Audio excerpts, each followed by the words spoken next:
하면서 그 말씀이 나의 원동력이 돼서 내 삶의 기준이 돼서 내 삶의 표준이 돼서 나를 이끌어가 주시옵소서. 주님, 오늘도 아멘을 화답하며 말씀 받기를 원합니다. 아멘. 그 말씀이 내 안에 살아 역사하셔서 언제나 나의 힘이 되게 하여 주시옵소서. 아멘. 오늘도 부족한 종 단위에 세워주시니 감사하고 오직 주님의 도구만 쓰임받게 하여 주옵소서. 아멘. 감사하며 예수 그리스도 이름으로 간절히 기도 올리옵나이다. 아멘. 오늘도 역시 주님의 이름으로 환영하고 사랑하고 축복합니다. 아멘. 부활의 영광이 여러분과 여러분 가정과 여러분 자녀와 생업과 직장에 함께하기를 주의 축복합니다. 아멘. 그리고 우리 김철 집사님 정말 오래간만에 뵈서 반갑습니다. 보통 부활절 그러면 성경 본문이 마리아가 찾아갔는데 빈 무덤이었다. 아니면 주님이 부활해서 갈릴리 바닷가에 주님이 제자들을 찾아갔다. 이런 것이 본문이 전부인데 오늘 저는 주님께서의 십자가를 지기 전의 모습을 본문을 선택했습니다. 그 이유는 부활과 십자가는 떼어놓아야 뗄 수 없는 관계이기 때문에 그 관계를 좀 더 오늘도 짚어볼까 합니다. 한 집이 튼튼하게 서기 위해서 네 군데 기둥이 잘 쓰고 그 위에 지붕이 덮어져야 됩니다. 마찬가지로 신앙생활을 잘하기 위해서 우리 네 가지 신앙 고백이 필요합니다. 첫 번째는 창조 신앙 고백입니다. 창세기 1장 1절에 태초에 하나님께서 천지를 창조하셨다. 아멘. 아멘. 그런데 하나님께서 그 당시 천지를 창조하신 것으로 끝나는 것이 아니라 그 창조는 지금도 계속해서 이루어지고 있다는 사실을 우리는 고백해야 할 것입니다. 두 번째는 임마누엘 신앙입니다. 마태복음 28장 20절은 주님의 유언입니다. 주님께서 뭐라고 말씀하셨냐면 내가 세상 끝날까지 너희를 떠나지 않겠다고 하셨습니다. 주님은 지금도 저와 여러분과 함께 하신 줄로 믿습니다. 주님께서 십자가에 달려 돌아가실 때에 하실 7마디를 가상실현이라고 합니다. 그때 주님께서 이런 말씀을 하셨습니다. 아버지여 아버지여 왜 나를 버리시나이까. 그때 이 주님은 하나님으로부터 영적인 버림받음이 얼마나 아프고 얼마나 고통스럽고 얼마나 힘이 든가를 너무도 잘 알았기에 절대 우리를 버리시지 않는다고 약속하셨던 겁니다. 그러므로 우리는 어떤 형편에 있든 어떤 처지에 있든 어떤 상황에 있든 상관없이 주님이 나와 함께 하신다. 하나님이 나와 함께 하신다. 임마누엘 하나님을 고백해야 할 것입니다. 세 번째는 십자가의 신앙입니다. 사도 바울은 이렇게 이야기했습니다. 나는 오직 십자가만 자랑하노라. 사도 바울은 연약하기 짝이 없다고 했습니다. 근데 내 연약함이 어디를 통해서 십자가를 통해서 강해질 수 있기 때문에 나는 오직 십자가만 자랑한다고 고백했습니다. 여러분 우리도 오직 십자가를 통해서만이 내가 이룰 수 있고 십자가를 통해서만이 내가 강해질 수 있기 때문에 날마다 십자가를 고백할 수 있는 십자가의 신앙이 있어야 할 것입니다. 네 번째는 부활신앙입니다. 부활절 오늘 새벽에 주님께서 부활하셨습니다. 그런데 주님이 부활의 영광에 우리가 너무 도취하다 보면 주님의 십자가의 고난을 잊어버리기가 쉽습니다. 그러면 토트란 신학자가 이런 말을 했습니다. 교회에서 부활의 신앙을 얘기하는 것이 아니라 부활의 신앙이 교회를 탄생시켰다. 저는 이 부활절에 십자가 이야기를 하고 싶습니다. 왜냐하면 십자가 없는 부활은 아무 의미가 없고 또 부활이 없는 십자가도 아무런 의미가 없기 때문에 오늘 이 아침에 부활과 십자가에 대해서 한번 깊이 우리 생각을 해보면서 은혜를 나눌까 합니다.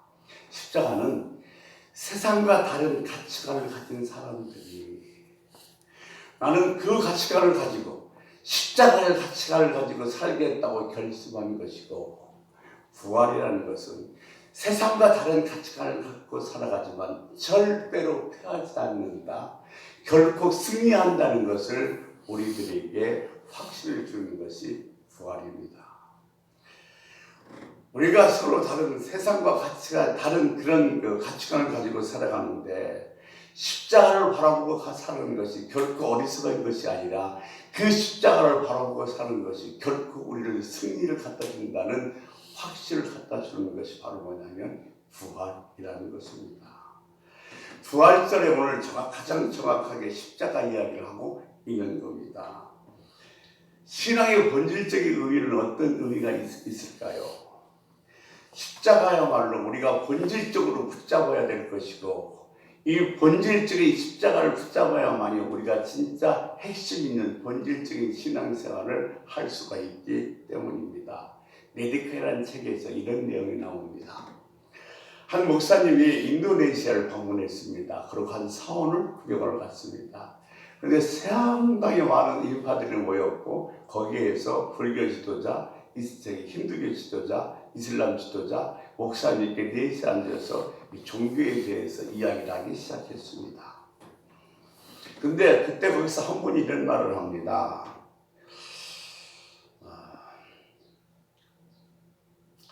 우리가 좀 각자 좀 뭐가 조금씩은 다르지만은 다 기본적인 건 똑같은 것 아니겠습니까? 라고 이야기를 합니다.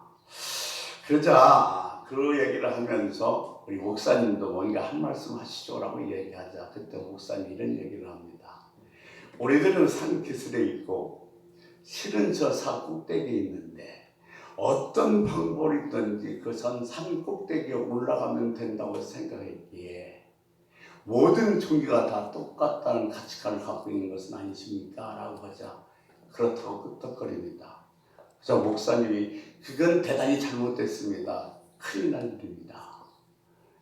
제가 한 가지 여쭤보겠습니다. 만약에 하나님께서 사람의 몸을 입고 이 땅에 내려오셨다면 여러분 어떻게 하시려입니까? 신께서 사람의 몸을 입고 이 땅에 오셨다면 여러분 어떻게 하시렵니까? 라고 묻자 많은 지도자들이 이렇게 얘기합니다. 그것이야말로 기가 막힌 일이죠. 얼마나 좋은 일입니까? 저는 바로 하나님이 이 땅에 오신 예수 그리스도를 여러분에게 소개해 드리려고 합니다라고 이야기를 했습니다. 산꼭대기를 어떤 방향인지 올라가려고 애를 쓰는 것이 아니라 산꼭대기에 있는 하나님께서 우리를 위해서 이 땅에 내려오셨고 우리를 위해서 죽으셨다는 그 은혜와 그 사랑을 고백하시는 것이 바로 우리들이 갖고 있는 기독교라는 신앙입니다. 인간들은 저마다가 자기 방법으로 저 높은 산을 올라가려고 애를 쓰지만 하나님께서 저 높은 곳에서 이곳에 내려오셨다면 여러분 무엇을 어떻게 하시겠습니까? 질문에 종교 지도자들은 아무 말도 하지 못하고 있습니다. 다른 종교는 우리들이 무언가를 힘으로써 이루려고 한다고 말씀하고 계시지만 주님께서는 우리들에게 오셔서 그분이 누구인지를 말씀해 주신 겁니다. 본질적인 기독교의 신앙이라는 것은 우리 교회와 우리들이 신앙의 본질적인 것에 대한 이해를 다시 해야 됩니다.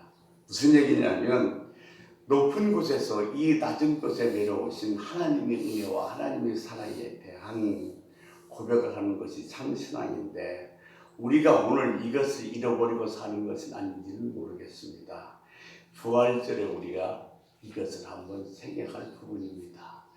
이 세상에 내려오셔서 당신이 누구인지 말씀해 주신 하나님 예수님에 대한 은혜와 사랑을 고백하는 것이 신앙의 본질적인 것이다.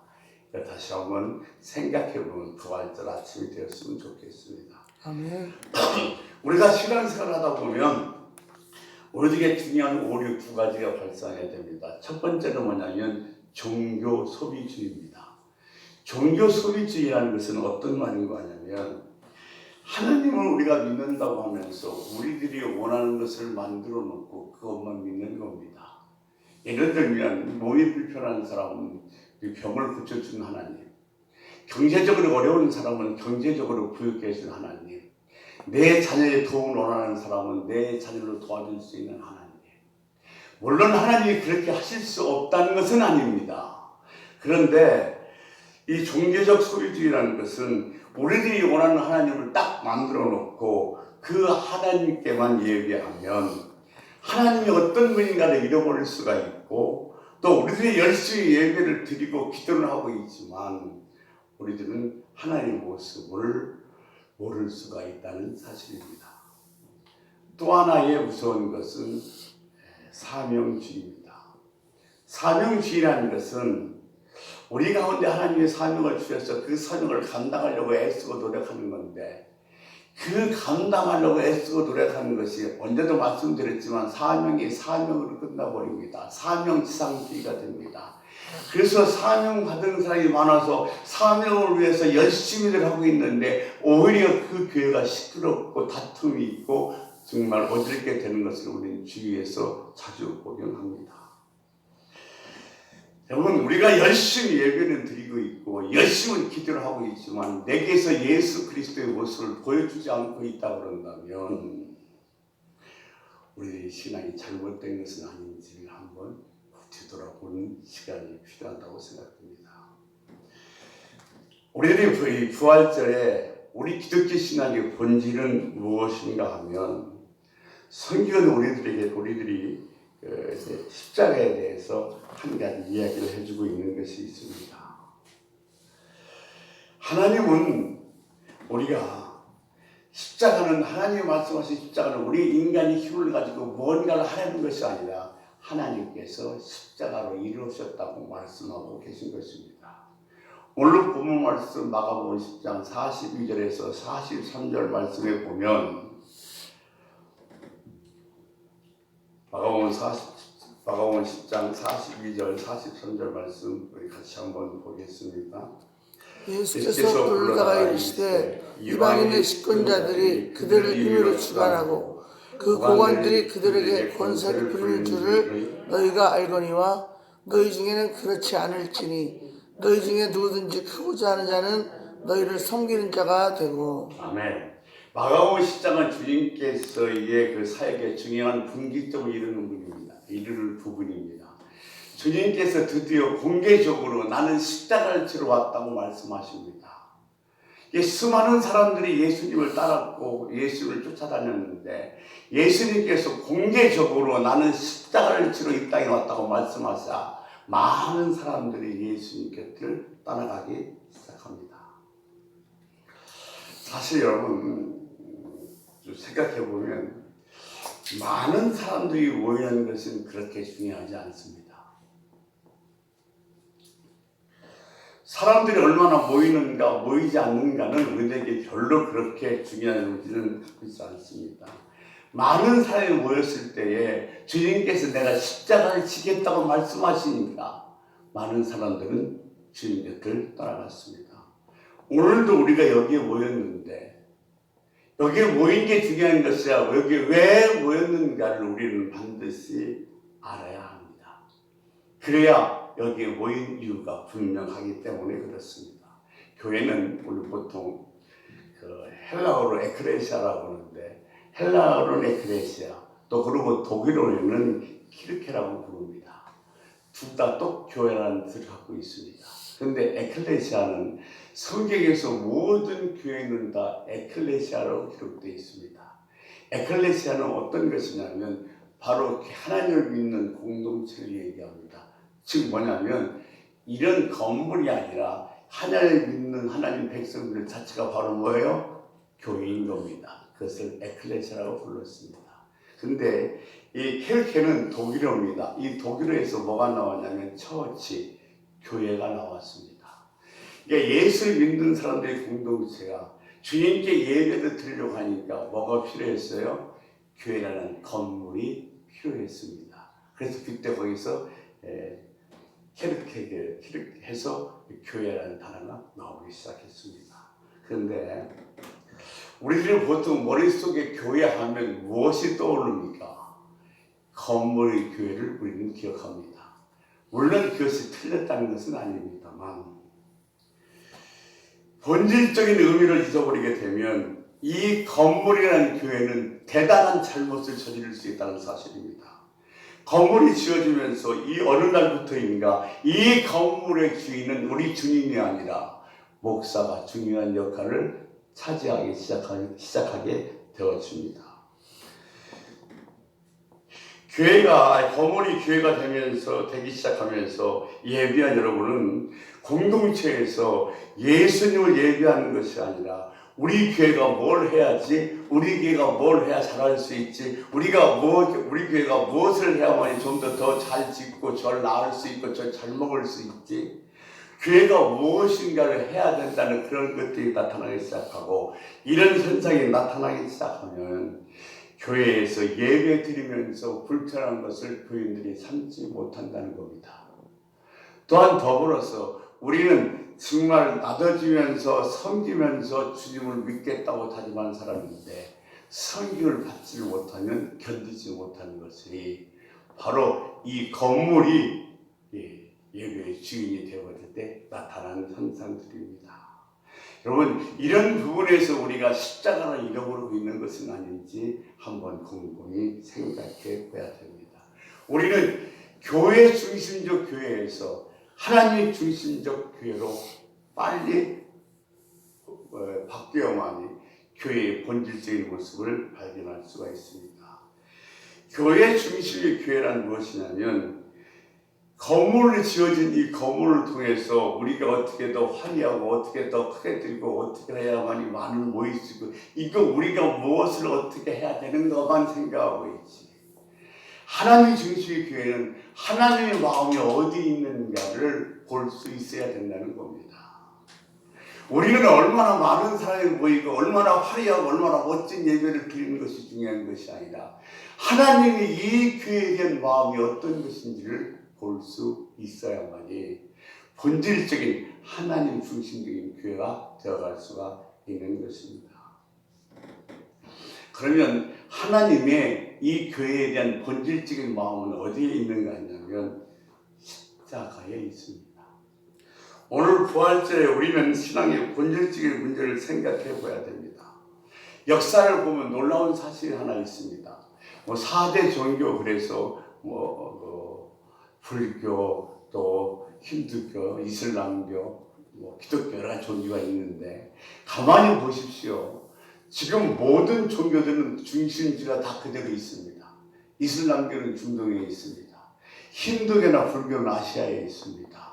그런데 기독교만이 하나님께서는 중심을 옮기셨습니다. 좀 더 무서운 말로 촛대를 옮기셨습니다. 예루살렘의 교회가 한참 부흥할 때 주님께서 그것을 흩으셔서 헬라권으로 로마권으로 넘어가게 하셨고, 로마권 헬라권에서 교회가 부흥할 때 저쪽 아메리카로 북미로 넘어갔고, 거기서 그 부흥이 꽃피었을 때 이쪽 아시아 쪽으로 넘어갔고, 지금 그 중심이 남미나 아프리카 쪽으로 옮기고 있습니다. 그러면 언제 하나님이 이 교회의 중심을 옮겼냐면 교회가 세상과 똑같은 권세를 갖기 시작했을 때 하나님은 더 이상 교회를 쓰지 않으셨습니다. 놀라운 진리입니다.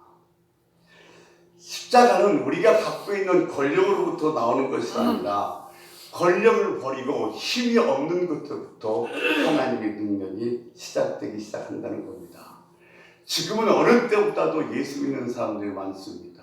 어느 때보다도 교회가 많습니다. 교회가 화려합니다. 교회가 돈이 많아졌습니다. 그럼에도 불구하고 하나님 나라를 강력하게 이루지 못하고 이 세상에서 영향력을 잃어버리면서 살아가는 이유는 어디에 있냐면 우리 교회가 세상과 똑같은 권세를 가졌기 때문에 그렇습니다. 우리가 십자가를 제대로 바라보지 못하기 때문에 교회는 많아졌고 교회는 커졌지만 세상에서 영향력 있는 교회가 되지 못하고 있는 것입니다. 여러분 한번 가만히 생각해 보십시오. 여러분의 신앙이 가장 뜨거울 때는 어느 때였습니까? 정말 내가 어려움이 있고 힘들었을 때에 눈물로 부르짖고 주님 앞에 섰을 때 그때는 정말로 나는 내 교회의 우리 신앙은 뜨거웠습니다. 근데 점점점 그것이 채워지기 시작하고 내게 아쉬움이 없어지는 순간 그때부터 우리들의 신앙은 힘을 잃어가기 시작합니다. 여러분, 우리 고난주간과 부활주간을 지나가면서 우리가 버릴 수 있는 것들이 필요하고 우리가 버릴 수 있는 것들이 버렸을 때에 비로소 내 안에 있는 예수 그리스도의 사랑을 전할 수 있는 것들이 보이기 시작하는 겁니다.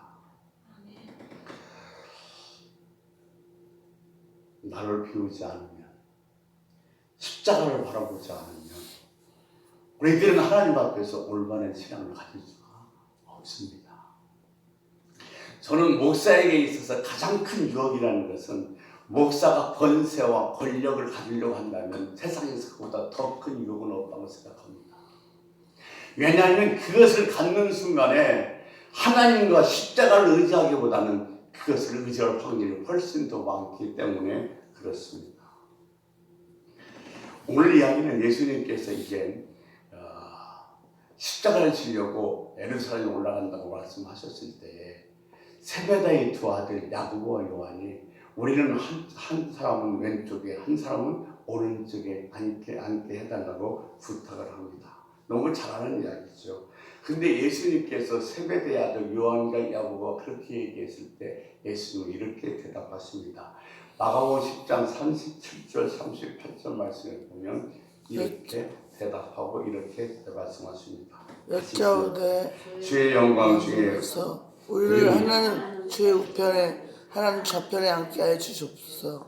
예수께서 이르시되 너희는 너희가 구하는 것을 알지 못하는도다. 내가 마시는 잔을 너희가 마실 수 있으며 내가 받는 세례를 너희가 받을 수 있느냐. 지금 예수님은 십자가를 지러 그 고난의 길을 가려고 하는데 세베대의 요한과 야고보는 한 사람은 왼편에 한 사람은 오른편에 앉게 해주세요라는 겁니다. 마치 우리가 지금 예배를 드리고 있는데 우리가 십자가 앞에서 지금 예배를 드리고 있는데 하나님 우리가 구하는 기도가 주님 우리에게 영광을 주세요. 주님 우리에게 필요한 이것만 주세요라고 한다는 그 이야기와 똑같은 겁니다.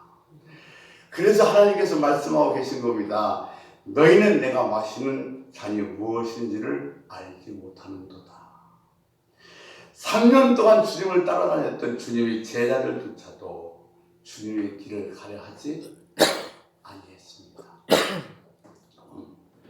주님은 나의 최고봉이라는 영한 소체체가 있습니다만 거기에 보면 이런 얘기가 나옵니다. 찢어지는 빵과 부어지는 포도주가 되게 하옵소서. 그 저자의 기도의 제목, 그 마음은 뭐냐면 하나님께 간절히 기도하는 기도의 마음은 내가 찢어지는 빵과 부어지는 포도주가 되게 하옵소서. 빵이 찢어져 버리고 포도주가 부어지면 나는 아무것도 남는 게 없습니다. 이게 나를 비울 수 있는 내가 해달라고 하는 것이 주님은 나의 최고라는 책을 쓴 저자가 강조하는 겁니다. 여러분, 우리는 세상의 유혹이 어떤 것인지 너무도 잘 알고 있습니다. 그런데 우리가 우리 교회의 문제가 됐던, 가정의 문제가 됐던, 직장의 문제가 됐던 그 문제는 싸워서 이기는 문제가 아닙니다. 같이 한 방향을 보고 가는 문제입니다. 그래서 신앙생활하면서 힘든 것은 하나님 때문에 힘든 것이 아니라 사람 때문에 힘듭니다. 우리가 각자 성격도 다르고 취향도 다르고 다른 환경도 다른데 다른 우리들이 그냥 예수 믿는다는 한 것 때문에 함께 열심히 똑같은 한 마음으로 일할 수 있을까요? 절대 그럴 수는 없습니다. 갈등이 있을 수밖에 없습니다. 그런데 그 갈등을 해결하는 방법은 내가 싸워서 이기는 것이 아니라 한 방향, 같은 방향, 십자가를 바라볼 때 가능하다는 이야기입니다. 저는 우리가 십자가를 바라보고 산다는 것을 이렇게 생각했습니다. 다 다르지만 우리가 하나가 될 수 있는 이유는 똑같이 십자가를 바라보고 갈 때, 똑같이 십자가를 생각할 때 비로소 하나가 될 수가 있는 것입니다. 아멘. 십자가를 바라보면서 주님께서 우리에게 이렇게 말씀하고 계십니다. 너희는 높아지려고 하지 말고 낮아지고 너희는 섬김을 받으려고 하지 말고 섬기려고 해라. 이것이 내가 이 땅에 와서 너희들에게 한 이야기고 이것이 내가 너희들에게 보여주는 것이다. 결국 주님 우리들에게 뭘 말씀하시냐면 너희들이 이 세상의 가치와 다른 가치를 가지고 살아가야만이 승리할 수 있는데 그 다른 가치는 세상 사람과 똑같이 높아지려고 하지 말고 낮아지려고 하고 성기를 받으려고 하지 말고 섬기라는 말씀이 있습니다. 우리가 주님을 믿고 따른다는 것은 주님을 권력을 믿고 믿는 것이 아닙니다. 주님이 가고자 했던 그 길을 따라가는 것인 줄로 믿습니다. 아멘. 오늘 본문 마가복음 10장 43절 44절 말씀 보면 이렇게 되어 있습니다. 같이 읽습니다. 너희 중에는 그렇지 않을지니 너희 중에 누구든지 크고자 하는 자는 너희를 섬기는 자가 되고 너희 중에 누구든지 으뜸이 되고자 하는 자는 모든 사람의 종이 되어야 하리라. 아멘. 이것이 십자가를 치러가면서 주님께서 우리에게 하신 말씀이에요. 저는 사실은 매 주일마다 그리고 절기마다 어떤 새로운 말씀을 좀 묵상하고 좀 준비를 해서 새로운 걸 들려드리면서 이러니 주가 뭔가 변했으면 하는 마음이 간절한데 주님의 마음은 그렇지 않은 것 같습니다. 새로운 걸 한다고 해서 남다른 것을 한다고 해서 변하는 것이 아니라 정말로 중요한 것을 또 강조하고 또 강조하고 또 생각하고 또 생각했을 때 비로소 변화가 될 수 있다는 겁니다. 황승환 목사의 그 추모 영상을 보는데 이런 장면이 나와요. 집 앞에 대추나무가 하나 있습니다. 호마 녀석이 아직 어린데 대추나무를 막 올라갑니다. 대추나무를 막 올라가니까 아버지가 큰일 날 것 같으니까 얘야 내려와라 얘야 내려와라. 그래도 이 아이는 뭐 들은 척하지 않고 계속해서 대추나무 꽃으로 올라갑니다. 근데 마침 그 곁에 동네 신부님이 지나갑니다. 그래서 신부님께 부탁을 합니다. 제 아들 좀 내려오게 해주세요 했더니 신부님이 얘기하는데 야 내려와라 내려와 빨리 거기서 큰일 난단다. 네가 높은 곳에 올라간다고 천국 가는 거 아니야. 그러니까 아이가 그렇지 않고 계속 내려서 올라가니까 신부가 볼 일이 있어서 할 수 없이 이렇게 성을 긋고 갔습니다. 근데 신부가 가자마자 아이가 늑대같이 내려오는 겁니다. 그래서 아버지가 깜짝 놀라서 너 어떻게 내려왔냐고 물어보니까 신부님이 위에서 밑으로 내려오지 않으면 나무를 자른다고 해서 내려왔다고 말합니다. 진짜 십자가가 우리 문제를 해결할 능력이 있다고 우리가 믿으면 확실히 분명히 있다면 우리 십자가 질 수 있잖아요. 아멘. 그러니까 십자가가 내 삶의 문제를 해결해 준다는 확신이 없으니까 십자가를 바라보지도 십자가를 지고 싶은 마음도 없는 겁니다. 보세요. 주님을 따라다닐 때 주님의 제자들이 꿈꾸는 것이 무엇이었어요? 나쁜 걸 꿈꿨을까요? 그렇지 않았을 거예요. 제 생각에. 정말로 힘든 거 너무 어려워요. 그래서 우리가 정말로 한 자리 잡으면 그 한 자리 잡은 권세를 가지고 세상을 한번 뒤집고 싶었어요. 바꿔놓고 싶었어요. 그런데 그래서 제 주님의 제자들은 우측에 좌측에 앉게 해달라고 했는데 우리는 이것이 최선이라고 생각하는데 이것이 하나님 나라의 최악이 될 수 있다는 사실을 우리를 경악스럽게 만듭니다. 여러분, 제자들이 꿈꾸었던 3년 동안 따라다니면서 꿈꾸었던 나라는 이 세상을 가지고 이 세상의 권력을 가지고 하나님 나라를 바꾸는 게 아니에요. 이 세상을 가지고 하나님 나라를 이루는 것이 아닙니다. 그런데 자, 주님께서는 이 세상에 오셔서 세상 방법으로 우리들 것을 해결해 주는 것이 아니라 십자가의 방법으로 우리들의 문제를 해결해 주고 그렇게 해결해 주는 것을 우리들에게 십자가를 통해서 보여주신 겁니다. 여러분, 그리스도만이 세상을 바꿀 수 있습니다. 왜? 주님께서 가르쳐 주셨기 때문에. 우리들이 가지고 있는 권력으로 되는 것이 아니라 우리 주님이 꿈꾸던 나라, 하나님 나라는 가치가 전도된 나라입니다. 세상 가치와는 전혀 다른 나라예요. 근데 그 나라는 우리 이 세상에서 갖고 있는 권력으로 절대로 이루어질 수 없는 나라입니다.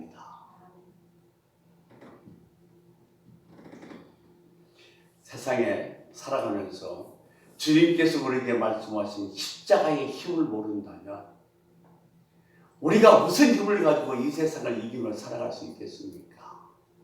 주님이 말씀하신 십자가의 능력을 모른다면 우리가 어떻게 십자가를 가지고 세상을 거슬려 살아갈 수가 있겠습니까? 십자가가 힘이요, 십자가가 능력이요, 십자가가 확신이라는 것을 주님께서는 무엇으로 보여주셨습니까? 주님의 죽음의 권세에서 이기시고 부활하시는 말미암아 내가 길이요 진리요 생명이라는 것을 보여주셨습니다. 아멘. 우리들이 십자가를 바라보고 살아나 절대로 실패하지 않습니다. 아멘. 그것을 확인시켜준 것이 주님의 부활입니다. 아멘.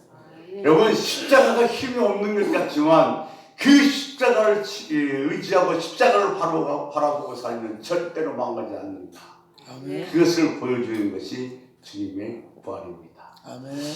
얼마 있지 않으면 이제 지방 선거가 있는데 거기에 군수로 나왔던 시장으로 나왔던 도지사로 나왔던 그들이 한결같이 하는 말이 있습니다. 뭐라고 하냐면 내가 당선되면 여러분을 잘 섬기겠습니다. 그런데 서로 그렇게 헐뜯고 서로 그렇게 욕설을 난무하면서 그 권력을 내가 가져서 도지사나 시장이 됐다고 합니다. 그래서 정말 그들이 우리를 섬깁니까? 아니잖아요.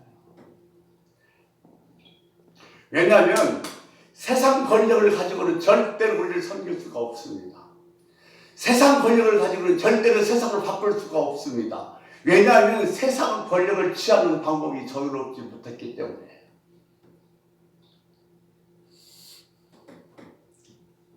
자, 세상 권력 갖고는 절대로 세상이 바꿔지지 않습니다.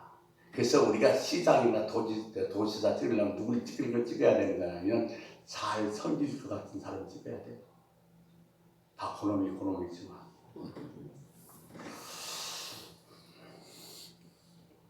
십자가를 바라보는 신자, 십자가를 바라보는 지는 신자, 이것이 그리스도의 소망입니다.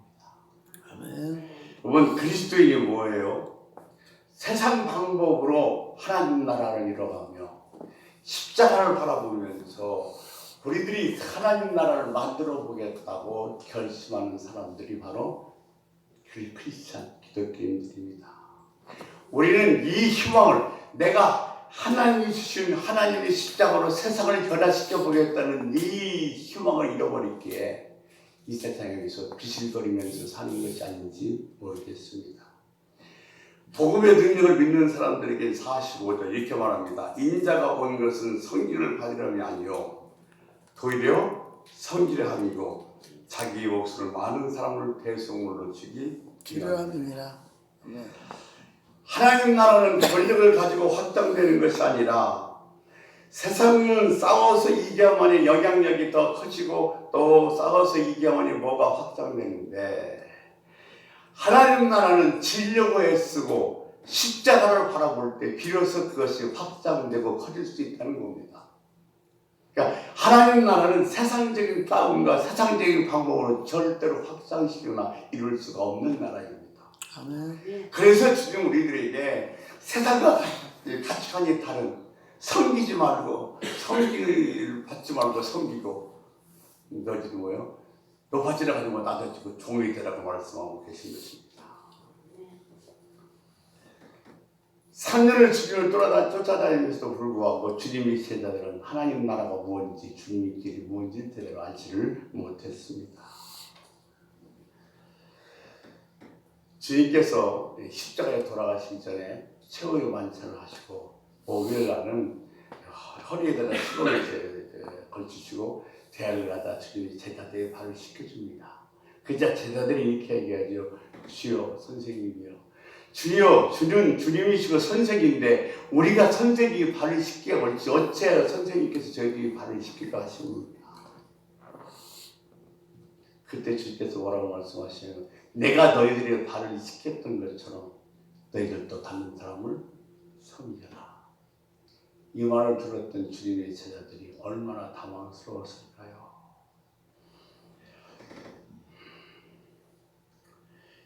예수님께 십자가를 지셨습니다.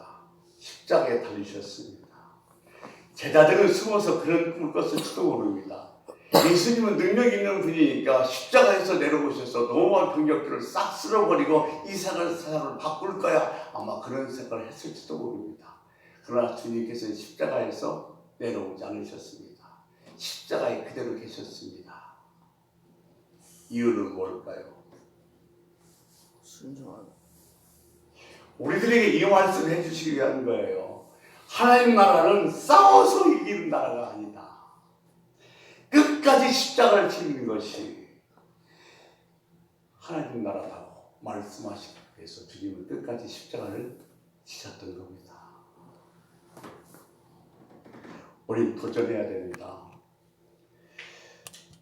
하나님이 꿈꾸는 나라는 세상에 같지 않습니다. 십자가가 뭡니까? 우리는 십자가를 바라봐야 한다는 것은 우리가 십자가를 지고 살고 십자가를 바라보고 산다면 결코 망하지 않는다는 확신을 갖는 겁니다. 세상에 힘이 없는 것이 십자가서 그 십자가를 지면 멸망당하는 것 같고 무시당하는 것 같고 지는 것 같지만 십자가는 절대로 지지 않습니다. 그것이 증명해 보인 것이 아까도 말씀드렸지만 부활입니다. 그러면서 우리는 이 확신을 가지고 주여 십자가를 지고 살아가게 하여 주옵소서라고 기도해야 될 줄로 믿습니다. 아멘. 여러분, 오늘 주님의 승리를 기념하며 주님의 부활을 기념하면서 우리가 어떻게 하면서 승리하며 살 수 있을까?